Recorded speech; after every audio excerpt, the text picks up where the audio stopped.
चक्षुरुन्मिलितं तस्मै श्रीगुरुवे नमः। श्रीचैतन्यमनोभीष्टं स्थापितं येन भूतले स्वयं रूपा कदा मह्यं ददाति स्वपदान्तिकम्।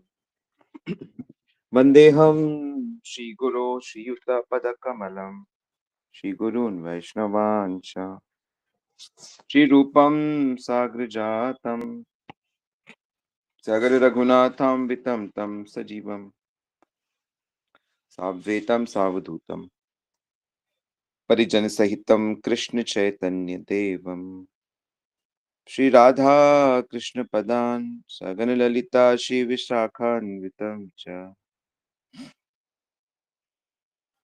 जय श्री कृष्ण चैतन्य प्रभु नित्यानंद श्री अद्वैत गदाधर शिवासादि गौर भक्त वृंद। हरे कृष्ण कृष्ण कृष्ण हरे हरे, हरे राम राम राम हरे हरे। हरे कृष्णा, सभी का बहुत बहुत स्वागत है नित्य श्रवण की कथा में। और कृष्ण प्रेम बढ़ाने के लिए हमें भगवान के नामों को जपना है, भगवान की लीलाओं को सुनना है, भगवान के गुणों पे विचार करना है, भगवान के रूप का ध्यान करना है, उनकी प्रेजेंस को अपने अंदर फील करना है, उनके भक्तों से प्रेम करना है, भक्तों का जीवन चरित्र उनसे सीखना है, यहाँ तक कि अपना जीवन भक्त के अंडर में ही जीना है। 100 बात की एक बात। तो जो गुरु हैं, एक अच्छा वैष्णव जो तत्व ज्ञान जानते हों और भगवान के बहुत संपर्क में रहते हों, ब्रह्मण्य उपसमाश्रया जिज्ञासुषे उत्तमा शाब्दे परे च निष्णातम। तो भक्त के अंडर में ही जीवन काटना है। रागात्मिका भक्त भी वही बनते हैं जो नित्य पार्षदों के अंडर में रहते हैं। इसको अनुगत्य में रहना कहते हैं। तो भक्तों के संग रहते रहते हमें भगवान के बारे में पता चलता है। जैसे अब जब आप साधना भक्ति करते हैं, तब गुरु और वैष्णवों से आपको पता लगता है कि भगवान को कैसे भोग लगाना है, भगवान की कैसे आरती गानी है, किस तरह से उनकी सेवा करनी है। ठीक इसी प्रकार जब आप उन्नत वैष्णवों से मिलते हो तो आपको भगवान के चरित्र की, उनकी पर्सनल क्वालिटीज पता चलती हैं। और जब भगवान की क्वालिटीज आपको पता चलेगी तो आप बिना प्रेम के रह नहीं सकते। आपका लगाव ऑलरेडी बढ़ता जाएगा उनसे। तो इस सीरीज में हम लोगों ने पहले चर्चा करी थी कि भगवान का जैसे स्वभाव होता है कि वो अनुकरण करते हैं। मतलब जैसा भक्त सोचता है, चाहता है, उसकी हाँ में हाँ मिला देते हैं। उसकी इसीलिए भगवान से हमेशा पॉजिटिव भाव रखना चाहिए। भगवान में दोष नहीं देखने चाहिए। भगवान में अ, कि भाई मेरे पास कुछ भी नहीं है, तो भगवान हाँ में हाँ मिला देंगे। हाँ ठीक है, कुछ नहीं है तुम्हारे पास। तो इसका स्वभाव है, कृष्ण का, राम का स्वभाव, विष्णु का स्वभाव है। वो एक दिव्य व्यक्ति हैं। वो प्रकृति के अनुसार उनका स्वभाव बदलता नहीं रहता है। हम लोग एक ही व्यक्ति को कभी कुछ मानते हैं, कभी कुछ मानते हैं। लेकिन भगवान का दिव्य प्रकृति है। तो जब हम भी भगवान से अटैच हो जाएँगे, तो धीरे-धीरे हम भी दिव्य प्रकृति में वापस चले जाएँगे। और फिर मैंने आपको बताया था कि भगवान का एक गुण है कि वो अपने जो हैं, उनको फिर पूरी तरह से अपनाते हैं। अपनों में कोई दोष उनको दिखाई नहीं देता। और कदाचित कोई दोष आ भी जाता है, तो भगवान उसको ठीक कर देते हैं। ऐसी कई-कई घटनाएँ हैं कि नारद मुनि को भी कुछ अहंकार हो जाता है, कुछ काम, इच्छाएँ, वासनाएँ उन पे अटैक कर देती हैं। चाहे अर्जुन हो, चाहे गरुड़ हो, कोई हो, चाहे सत्यभामा हो, जो भी उनके भक्त हैं, जब भी उनके अंदर कुछ ऐसी चीज़ आ जाती है, तो भगवान उसको अपने तरीके से दोष मिटा देते हैं। पर उनको कभी भगवान छोड़ते नहीं। एक बार भगवान कहते हैं कि एक बार आकर कोई मुझे अपना ले और कह दे कि मैं आपकी शरण में हूँ, तो भगवान कहते हैं, फिर मैं उसको अभय दान करके सदा को अपना लेता। ये भगवान का स्वभाव है।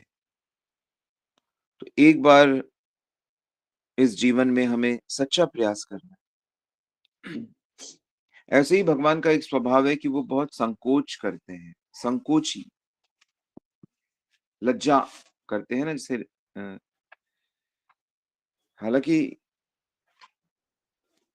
नटखट बहुत हैं, लेकिन अपना जो संकोची स्वभाव है, उसको अपने नटखटपना के आवरण में ढक लेते हैं। जैसे राम जी के रूप में नटखट नहीं है, बिल्कुल सीधे। कोई अगर राम जी से मिलेगा कहेगा इससे ज़्यादा सीधा बालक तो हो ही नहीं सकता है। यहाँ तक कि उनका नाम ही संकोचीनाथ रखा गया है।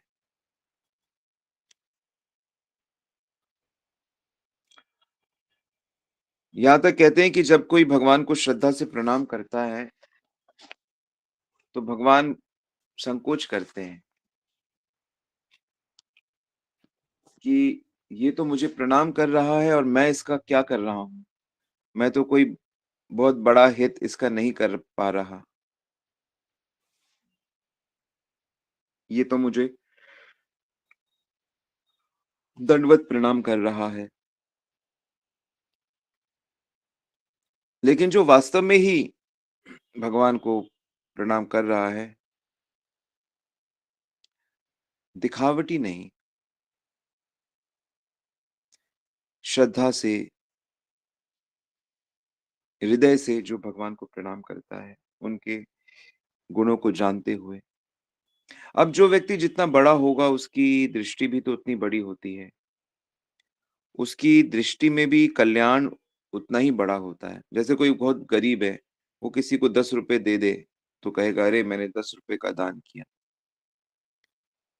और कोई बहुत करोड़पति है, बहुत पैसा है उसके पास, वो फिर चाहे 2 लाख, 5 लाख किसी को दे दे, तो भी उसको लगेगा कि अरे! क्या दिया, थोड़ा ही दिया। और जो भगवान अनंत, अनंत ऐश्वर्य के समुद्र हैं, तो उनकी दृष्टि में बड़ा फ़ायदा ही तो आएगा। जैसे विभीषण को भगवान ने लंका दान में दे दी, उपहार में दे दी।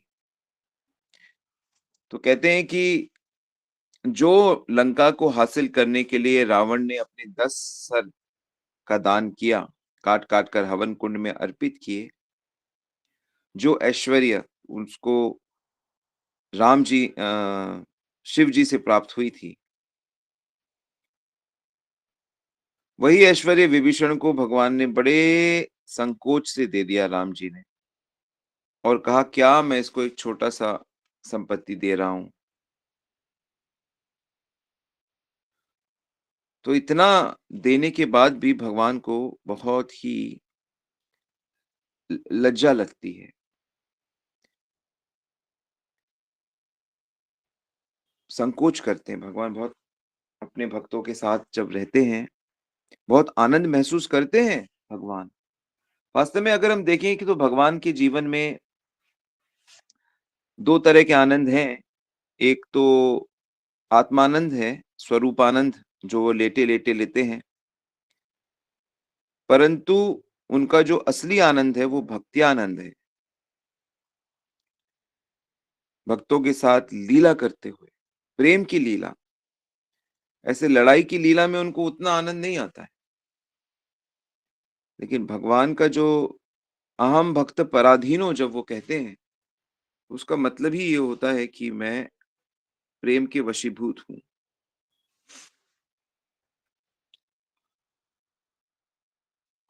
अब सुदामा का उदाहरण हम देख सकते हैं। साथ-साथ पढ़ते थे उज्जैनी में, बचपन के दोस्त थे, कृष्ण सुदामा की बड़ी अच्छी मित्रता हो गई थी। और कृष्ण का तो स्वभाव है सहज कोई भी उनसे मित्रता करता है तो वो पूरी तरह स्वीकार कर लेते हैं। तो उनकी पत्नी ने सुदामा जी की पत्नी ने उनको द्वारका भेजा कि नहीं, नहीं आप कहते रहते हो कि आपके मित्र द्वारिकाधीश हैं, आप जाओ तो एक बार उनके पास। उनसे आप हमारी हालत छुपी थोड़ी होगी और देखते ही वो समझ जाएँगे। धोती फटी, फटा हुआ दुपट्टा,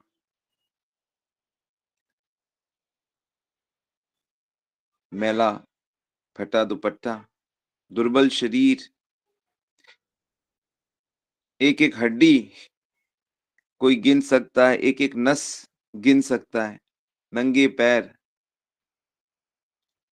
पैर फटे हुए, मतलब आप जितनी भी कल्पना कर सको कम ही होगा। पूछत दीन दयाल को धाम, बतावत अपनो नाम सुदामा।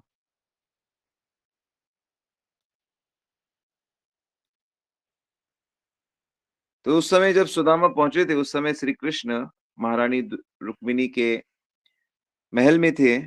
हर रानी का एक-एक महल है। 16,108 रानियाँ जिसमें 8 विशेष पटरानियाँ और उसमें भी सबसे मुख्य रुक्मिणी, उनके साथ सर्वप्रथम विवाह हुआ था।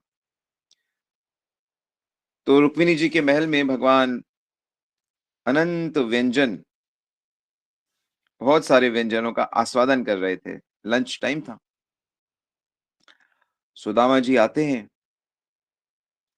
द्वारपाल बताता है जब और सुनकर श्री कृष्ण जो दौड़ लगाते हैं, उनका पटका कहीं गिर जाता है, मुकुट कहीं गिर जाता है। हाँफते-हाँफते पहुँचते हैं और हृदय से सुदामा को पक चिपक जाते हैं और उनको वहीं पकड़कर उनका हाथ महल के अंदर लेकर आते हैं और खुद उनको एक जो बेड था उनका, बिल्कुल उसमें बिठा देते हैं और खुद नीचे बैठ जाते हैं। किस लिए? कि मैं ब्राह्मण मेरे घर आया है, इसके चरण धोऊँ।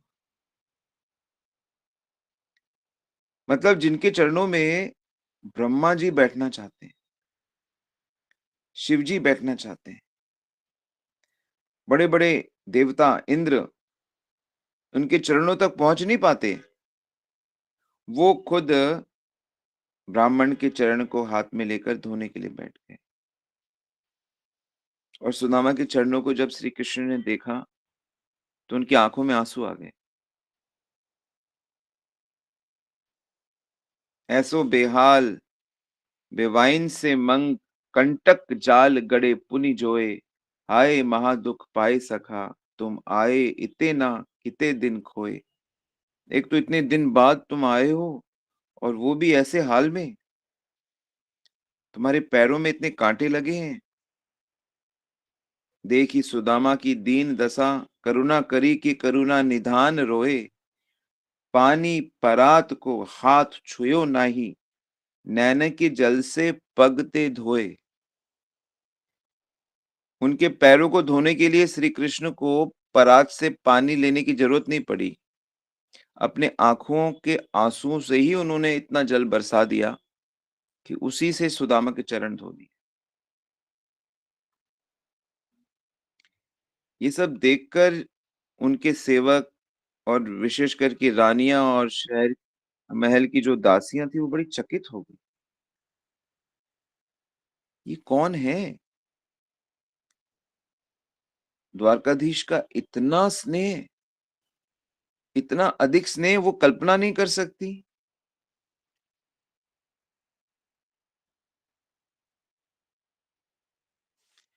तो सुदामा से खेल-खेल में श्री कृष्ण ने माँग लिए, "क्या लेकर आए हो? भाभी ने क्या भेजा है?" चिरऊ के दाने,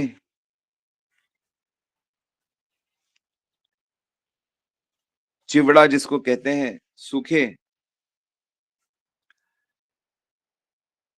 एक मुट्ठी श्याम ने खा ली और दूसरी मुट्ठी खाने लगे, तो रुक्मिणी जी ने उनका हाथ पकड़ लिया, "बहुत हो गया।" मन ही मन कह रही, "इस लोक की सारी संपत्ति तो आपने इन ब्राह्मण को दे दी है।"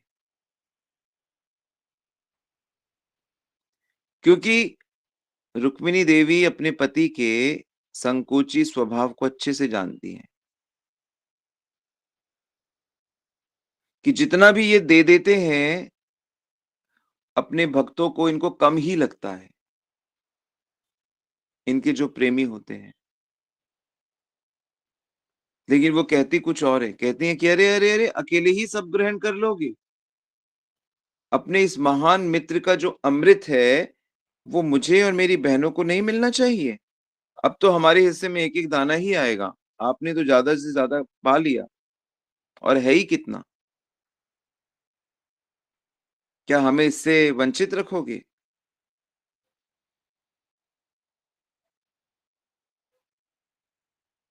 तो इस तरह श्री कृष्ण और जब सुदामा जाने लगते हैं ना, जब सुदामा जाने को तैयार होते हैं कि अब 1-2 दिन रुक जाते हैं और तब देखिए श्री कृष्ण कैसा व्यवहार करते हैं।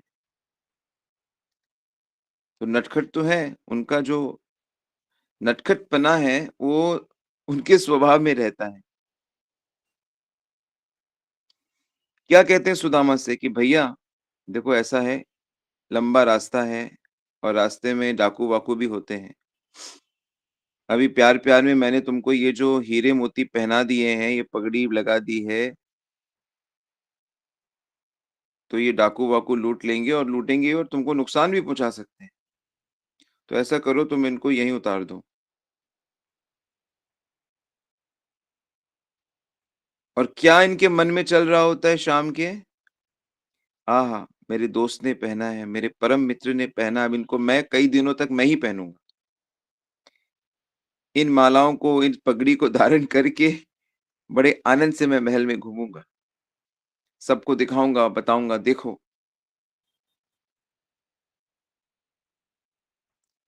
और मित्र से कहते हैं कि डाकू लूट लेंगे। अरे डाकू लूट लेंगे तो क्या आपके पास सेना नहीं है?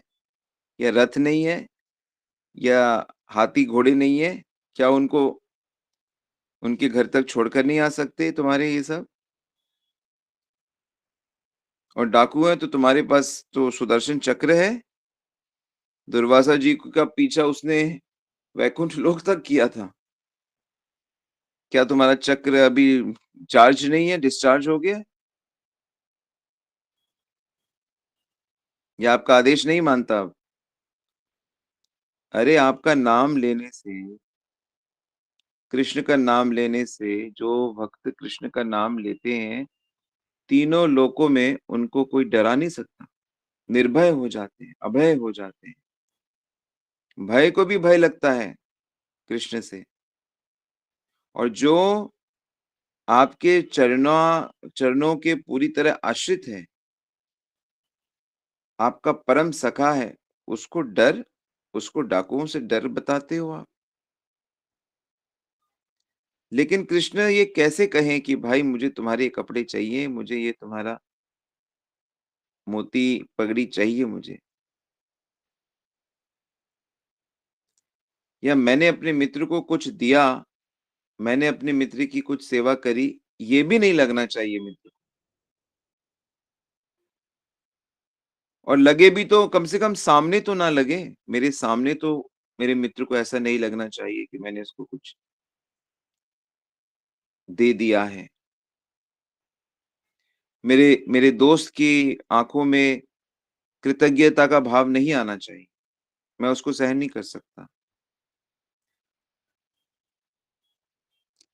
तो सुदामा ने भी फिर सोने जवाहरात जो गहने कृष्ण ने और रानियों ने पहनाए थे, धीरे-धीरे उतार दिए। और वैसे भी सुदामा का कोई ना मोह था, ना लोभ था। वो तो सदा ही अकिंचन है। नमो अकिंचन वित्ताय। श्री कृष्ण तो अकिंचनों के ही हैं। कहते हैं भाई हम ब्राह्मण, वैसे भी ये हमारे किस काम के? मित्र ने प्रेम से पहना दिया तो पहन लिए। अब श्याम वापस माँग रहा है तो श्याम की बात को ना कैसे कहें? लेकिन मन ही मन सोच रहे बड़ी कृपा करी, मैं इतना भार कैसे ढोऊँ? फिर सारे गहने आदि सब उतारने के बाद अब सिर्फ़ एक धोती और एक सुंदर पटका रह जाता है। कृष्ण कहते देखो, देखो, ये बड़ी कीमती धोती है और ये पटका भी बड़ा महँगा है। हँसते हुए कहते लेकिन तुम इसको पहन लो, इ इसको ले जाओ तुम। इसको तुम लेके जाओ, कोई दिक्कत नहीं है।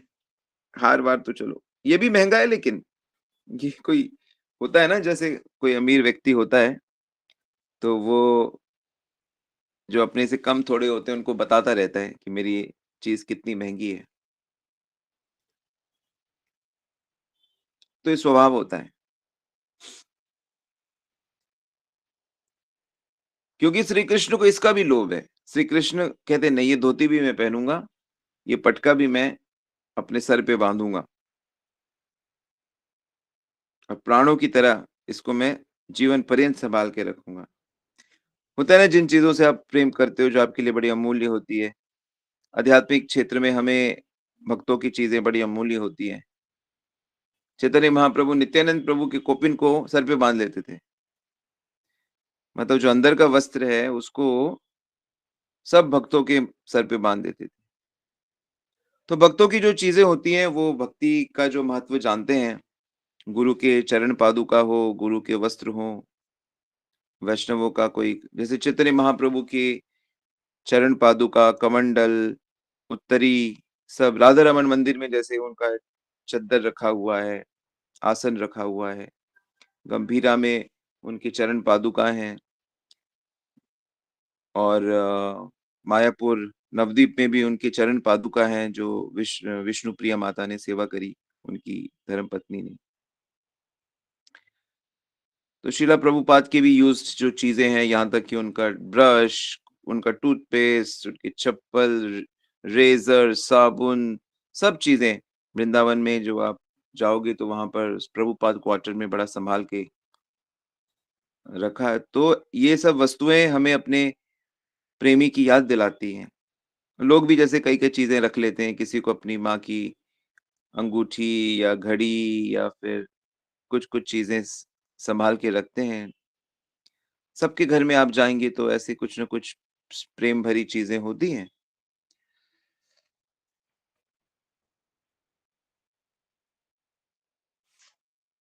तो कृष्ण इन चीज़ों को चाहते हैं लेकिन इस तरह से कहते हैं, उनका कहने का ढंग बड़ा कौतुक भरा होता है। लेकिन अंदर भगवान के जो भाव हैं अपने भक्तों के प्रति, वो अद्भुत प्रेम से भरे होते हैं। अरे नहीं, नहीं, नहीं, सुदामा कहते हैं, मैं दरिद्र ब्राह्मण कहाँ ये ऐसे महँगे कपड़े लपेट के जाऊँगा।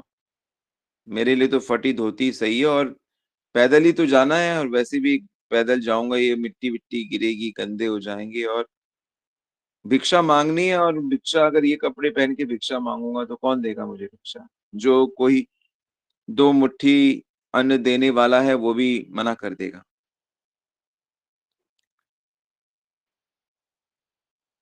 अब सुदामा जी को थोड़ी पता था कि इनके दोस्त ने इनको कुबेर से भी ज़्यादा धनवान बना दिया है।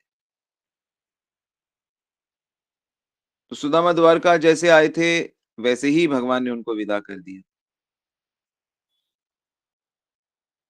रास्ते के लिए 2 मुट्ठी चावल भी भगवान ने नहीं दिए कि भाई थोड़ा रास्ते के लिए ले जाओ। सुदामा घर पहुँचते हैं, चौंक जाते हैं। अरे! ये सोने का शिखर कहाँ से आ गया? यहाँ गाँव नहीं, झोपड़ी नहीं, ये तो लगता है मैं दोबारा द्वारिका घूम के आ गया क्या? तो द्वारिका से वो जहाँ गए उस जगह का नाम ही पड़ गया सुदामापुरी। वैभव में वो स्वर्ग की राजधानी अमरावती से भी आगे निकल गया। समझ गए, ये मेरा मित्र कभी चूकता नहीं है, अद्भुत स्वभाव है। मैंने कुछ माँगा नहीं, तो इसने सामने से कुछ दिया नहीं। इसे लगा होगा कि मित्र के सामने कुछ देकर इसको हीन, तुच्छ नहीं करना चाहिए। मित्र को यही लगना चाहिए कि मैंने ही उसको दिया, मैंने ही उसको दिया। भले ही मेरा मित्र द्वारकाधीश है, अनंत ऐश्वर्य का स्वामी है, लेकिन मैंने उससे कुछ लिया नहीं। मित्र को संकोच होता या नहीं होता, लेकिन श्री कृष्ण को तो बहुत संकोच हो रहा था। यही मित्रता है वास्तव में।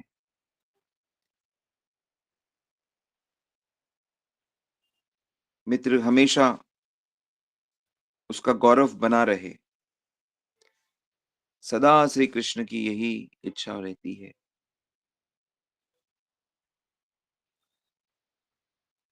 यहाँ तक कि हम भगवान राम की लीला में भी देखते हैं कि जब वो वानरों के साथ अयोध्या वापस आते हैं, तो अपने गुरुजी के सामने कहते हैं कि हनुमान जी के बारे में तो कहते हैं कि हनुमान, तुम्हारा बदला मैं कभी नहीं चुका सकता। मेरे को तो इतना संकोच होता है तुम्हारे सामने कि मैं तुम्हारे तुमने जो मेरे लिए किया है, मैं क्या करूँ मतलब? यहाँ तक कि जो सारे वानर थे उनके बारे में भी यही कहते हैं, गुरुदेव से वशिष्ठ जी से कहते हैं कि गुरुजी, ये सब मेरे दोस्त हैं। लंका का युद्ध तो ऐसे समुद्र के समान था कि मैं तो उसमें डूब जाता, लेकिन ये लोग जहाज बनकर आए और इन्होंने मुझे उस युद्ध के सागर में डूबने से बचा लिया। वास्तव में विजय तो इन्होंने ही मुझे बनाया। मेरा तो सिर्फ नाम हुआ है।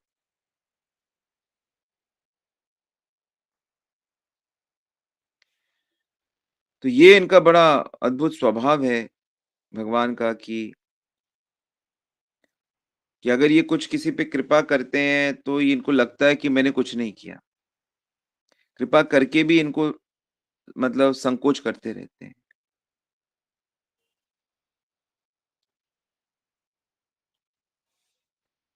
यहाँ तक कि जब वो नरसिंह का अवतार लेकर आते हैं, तब भी उनकी बातों को अगर गंभीरता से देखा जाए, तो सब जगह उनके अंदर ये क्वालिटी दिखाई देती है। संकोची हैं कृष्ण। हालाँकि उनको देखकर सारा ब्रह्मांड काँप रहा था। ब्रह्मा, शिव भी उनके नज़दीक नहीं जा रहे थे। लक्ष्मी भी उनसे दूर थी। लेकिन स्वभाव उन्हीं का वही है, संकोची नाथ। प्रहलाद आके उनको प्रणाम करते हैं। नरसिंह उनको उठाकर अपनी गोद में बिठा लेते हैं। जीभ से चाटने लगते हैं, पुचकारते हैं। ओह! कितना सुकुमार प्यारा है ये बच्चा। तुमने कितने दुःख सहे और मैं इतना निष्ठुर हूँ कि मुझे आने में इतनी देर हो गई। तुम मुझे क्षमा कर दो। क्षंतव्यंगम यदि मे समय विलंबम, कि मैं देरी से आने के लिए माफ़ी चाहता हूँ। मतलब जिनके सामने आने से बड़े-बड़े देवता घबरा रहे हैं, वो एक नन्हे से बालक को गोदी में लेके कह रहा है, पुत्र मुझे क्षमा कर दो। और फिर कहते हैं कि मुझसे कुछ माँग लो, कुछ तो ले लो तुम। और प्रहलाद भी कैसा है, कहते हैं प्रभु आप मुझे इस प्रलोभन देते हो। मैं तो पहले ही इच्छाओं से इतना परेशान हूँ। तो अगर वाक़ई वरदान देना चाहते हो, वरदान आप देना मतलब चाहते ही हो, आप दे रहे हो, तो मुझे ये वरदान दो कि ये इच्छाएँ मेरे अंदर कभी ना आएँ। क्योंकि मैं ऑलरेडी अब इच्छाओं से परेशान हूँ और हम सब भी इसी जाल में फँसे हुए हैं।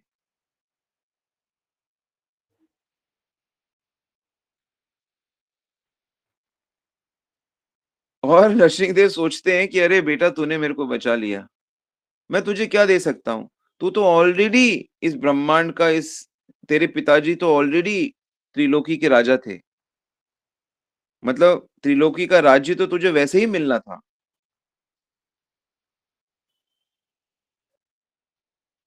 तेरा अधिकार तो वैसे ही हर चीज़ में था। प्रभु मुझे अपने चरणों की भक्ति दे दो, सदा को भक्ति दे दो। प्रहलाद को किसी चीज़ का लोभ नहीं, बस भक्ति का लोभ था। मतलब आप ये विचार करिए कि ब्रह्मांड का जो राजा है, उसका जो बेटा है राजकुमार प्रहलाद, वो जिस चीज़ के लिए मेहनत कर रहा है, वही चीज़ हमें मिल रही है। मतलब भगवान के जो सखा हैं अर्जुन,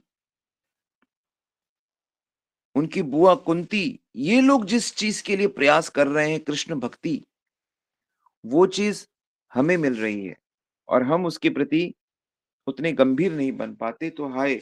हमारी कितनी दूषित बुद्धि है।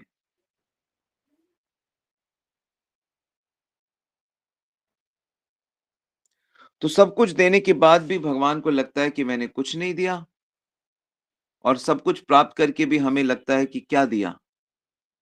और दो, और दो। इसलिए हम कन्हैया से रिश्ता नहीं बना पाते। इसलिए यदि नंद के पुत्र से रिश्ता बनाना है, तो उसके स्वभाव को जानना होगा। इनसे कुछ माँग कर इनको और शर्मिंदा नहीं करना है। आप अगर इनसे कुछ माँगोगे, प्रार्थना करोगे सांसारिक, तो इनको दुःख होता है। इन्हें लगता है कि हाय! मैं कैसा हूँ? मैं क्या कृपा करने में इतना कृपण हूँ कि मेरे अपनों को कहना पड़ रहा है? और विशेष करके भक्तों को तो कुछ नहीं माँगना चाहिए। बाहर वालों को तो हम कह नहीं सकते, जो भक्ति नहीं कर रहे हैं, शुद्ध भक्ति नहीं कर रहे, वो तो दिन भर बस माँगते ही रहते हैं। वो तो पूजा-पाठ, यज्ञ तक करा के ज़ोर डालते हैं कि दो, दो, दो हमको। आप इतना समझ लो कि ये सदा हमारे मंगल में लगा रहते, सदा, और ऐसा दिखाते हैं कि कुछ नहीं किया। तो प्रण लीजिए कि श्याम सुंदर से, नंद लाला से कुछ माँगना नहीं, दशरथ के नंदन से कुछ माँगना नहीं। माँगना है तो ये माँगो जैसे कि प्रहलाद ने माँगा कि हमारी कोई कामना ही ना हो। माँगने की इच्छा ही खत्म हो जाए और देना ही है तो अपनी और अपने भक्तों की सेवा प्रदान कर दो। इस लायक हमें बना दो।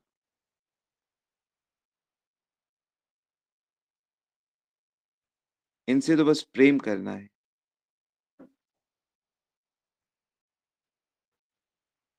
तो भगवान को संकोच ना होने दो, तो सर्वत्र जगत में, जीवन में सब लोग संतुष्ट हो जाएँगे। सब परफेक्ट। भगवान को आनंदित रहने दो। अपनी प्रार्थनाओं से भगवान को आनंदित करना है हमें और देने में वो देता ही रहता है बस। लाखों हाथों से देता है। आप कितना रख पाओगे?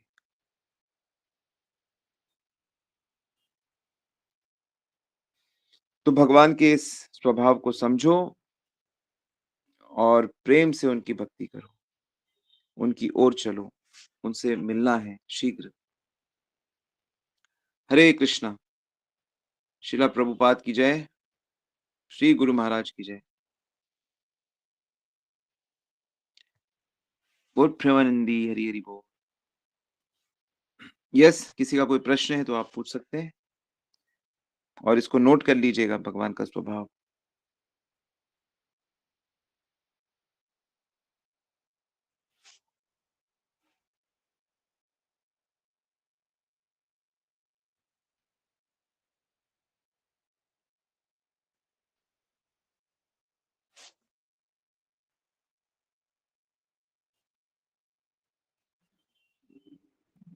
हरे कृष्ण गुरु जी धन्यवाद प्रणाम। हरि बोल। तो ये जब लाइक जब सुदामा जब जा रहे थे और जब कृष्णा ने वैसे उनको कुछ दिया नहीं सामने से, तो उनके दिमाग में लाइक वो थॉट नहीं आया कि लाइक मैंने तो लाइक मुझे कुछ दिया नहीं, लाइक मैं जा वो बैठा हूँ। वो तो उस भाव ऐसे से नॉर्मल। हमेशा ही जीत लिया उन्होंने वो भाव। सुदामा शुद्ध भक्त हैं, भगवान के सखा ऐसे ही थोड़ी बन गए। वो तो अपने इस मटेरियल सब डिजायर्स को जीत चुके हैं। वो तो इस लालच से गए थे कि मुझे अपने सखा के दर्शन होंगे। इसलिए पत्नी ने उनको जो जबरदस्ती भेजा। पत्नी की तो इच्छा थी, पत्नी को तो पता था कि सखा इनको देखेगा, तो कुछ ना कुछ तो वो करेंगे ही। लेकिन सुदामा के मन में ये था कि नहीं, मैं अपने सखा से मिलूँगा, उसको छूऊँगा, ये बात थी, शुद्ध भाव।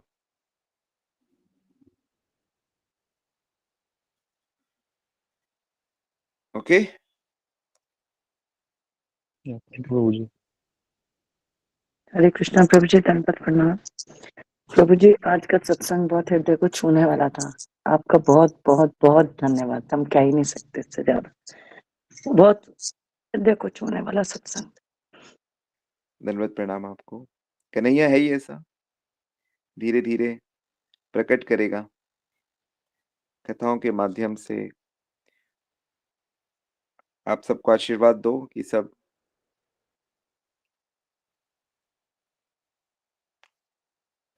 हरि बोल। हरे कृष्ण प्रभु जी, दंडवत प्रणाम। प्रभु जी, वो आपने दो तरीके के भगवान के आनंद बताए थे ना, स्वरूपानंद और दूसरा आनंद कौन सा था प्रभु जी? दूसरा जो भक्तों के साथ उनका रिलेशनशिप होता है, जो भक्तों के साथ प्रेम प्रेम का आनंद उनकी तरफ से जो रस लेते हैं। जी प्रभु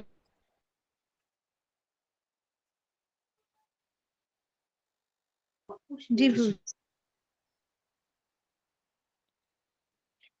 प्रभु जी लाइक भगवान ज्यादा आनंद लेते हैं फिर भक्त ज्यादा आनंद लेते हैं? कंपटीशन चलता रहता है। इनके आनंद से उसको आनंद होता, उनको आनंद होता है, उनके आनंद से इनको आनंद होता है, फिर इनका आनंद देख के उनको और आनंद होता है। इस तरह आनंद बढ़ता रहता है।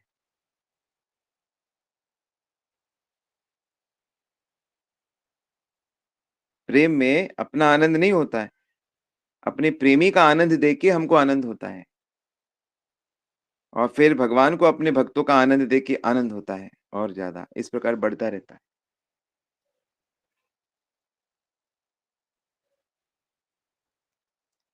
ठीक है?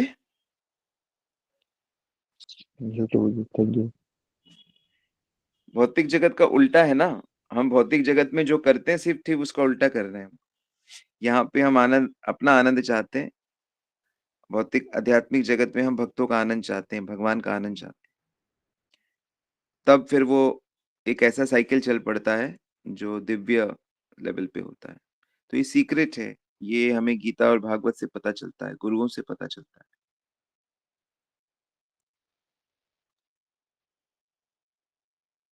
हरे कृष्णा।